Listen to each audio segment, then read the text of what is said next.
Hi, it's Ronnie, and welcome to Off the Board with Pineapple Papers. And if you'd like to join us on Instagram, it's hashtag OTBWPP. And today I am going to scrap lift because we love to scrap Nicole Santos. Don't you just love her layout? And she created this layout for 49 and Market. And she also used the Ultimate Page Kit. I'm just going to use the regular collection, although I do have it. And I'm going to scrap this photo of my grandson and the Smithsonian building. And I'm going to use that tag plus these dies. And, well, you will not see me use those alphabet dies, but it will be in the final layouts. I just plain forgot, got sidetracked. I have ephemera and the cutouts and some rub-ons and that map looking thing. It was on the back of like the, well, maybe, maybe the collection advertisement page. That might be where it's from. I know I cut it out. The first stencil I'm going to use on here, there is mixed media on the background. You don't have to add anything, but I wanted to add some colors. And first I thought I'd do the radar one in green, but then I decided just make it darker than I normally do and go ahead and do it in blue. And that other stencil I used is an industrial one by Paper Rose. And the thing is, I had a circle one that matched it. I laid it out and couldn't find it. Well, it was mixed in with the other papers from 49 and Market because when I went to put everything up, there it was, right on top practically. I used some chalk paint and put it down first for the in between parts of my brick stencil so you can see it there. And I will be putting ink on it. I changed my mind after I'd done it that I wished I hadn't went ahead and added a little bit to the actual paint, because see right there, I like it like it is right there. You probably have to rewind to see what I was meaning, because apparently I cut too much of that out. But I liked it where it was just a little bit on each brick and not completely covered after I done the other part. After I changed my mind, because I decided to do them darker. However, I won't be getting, I thought, well, when it dried, you could tell the darker places from the lighter. But when it dries, you can't, so I will be using some Rusty Hinge, which is in that little re-inker thing anyway, and add just plain Rusty Hinge to them and make them a little darker in places. This tag, it's been sitting on my desk for months. I think Debbie gave it to me, and I just couldn't seem to find the right layout to put it on. I liked it. I have some manila ones, I think about the same size, but I really like this craft one. And if you look in this paper, there is some craft coloring things in here, similar brownish and craft looking. So I wanted to add it to this layout and make sure I use some of them. I added a piece of a cut apart to the top and the bottom there. The top part has a map and the other part just some sort of advertisement. But I wanted to leave some blank parts. I didn't want my whole tag covered, of course. So I'm adding some rub-ons, and the top one is going to be, well, I don't think I had one to the bottom. I guess I plain forgot that that was my intention. Or I didn't have it to start with, I don't know. But it's only going to have a rub-on at the top. And, oh yeah, I did add some. Look at this. I added the green so I could have some green on there because there really wasn't any. And I'm going to spread this one blotch out and have it in different spots on the tag there. And layer some of the rub-on up there on the right too. I added some orange and white twine to it.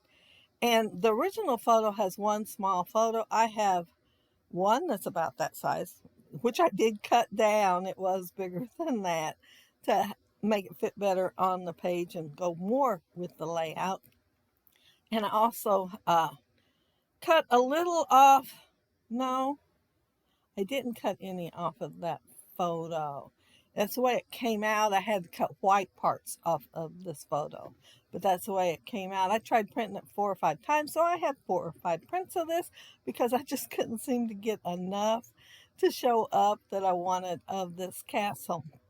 And that's, I guess, its nickname, the castle, but it is the original Smithsonian building. And my grandson was on a trip there when he was in college for a think tank. And I did most of the photos for this and gave him the album.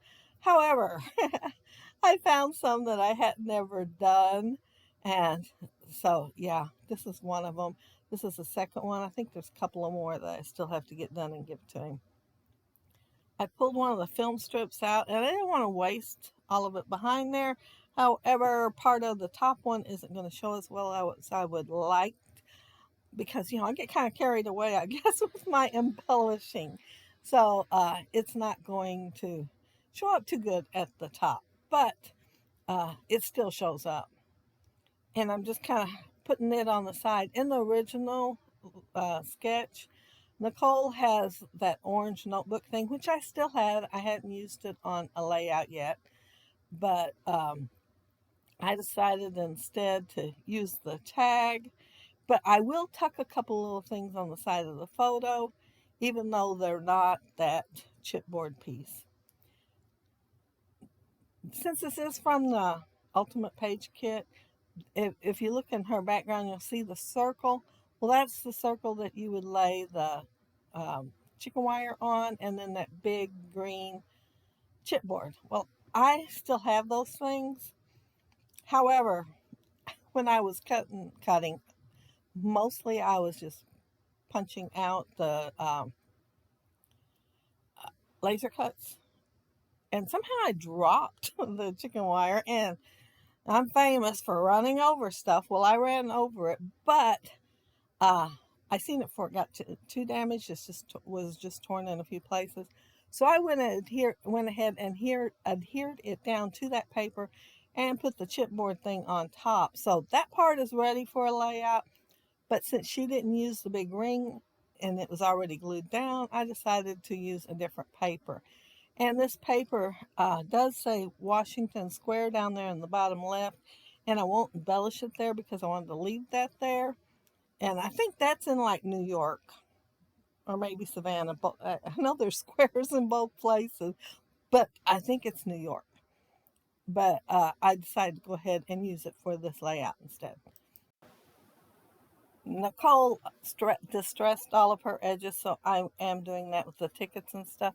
And that die there is from Bramble Fox, and the set contains 3, and one of them is a notebook thing, which I did intend to cut out something to put over on the left, and then decided since I angled my picture it wouldn't look quite so good, so I didn't go ahead and use that. But I did use this number thing and mix it in. I especially like using them with boy layouts. Of course, he's a young man here, but boy layouts. And I layered a ticket, a postage stamp, and a camera. Plus, when I was cutting out all those pieces and scraps from the back of that advertising, well, there on the front of the advertising, there was a piece of orange stripe left. And I just went, when I was cutting the pieces off, I seen it. And I thought, well, I'm just going to go ahead and save that and use it on my layout. So I used a smaller piece in the upper right and then one by the photo. But while I'm adding these things, I want to mention that down there below, you will find the master link to all of the layouts done for this, layout slash videos done for this hop that is going to go on all month. I'm not sure how many days I'll be doing, but I do hope to do some. And with the hashtag, you can check out what is on Instagram. Nicole splattered everything with a white splatter. I don't remember what she used. I do remember watching the video, and if I don't forget, I will leave the link for it down there below.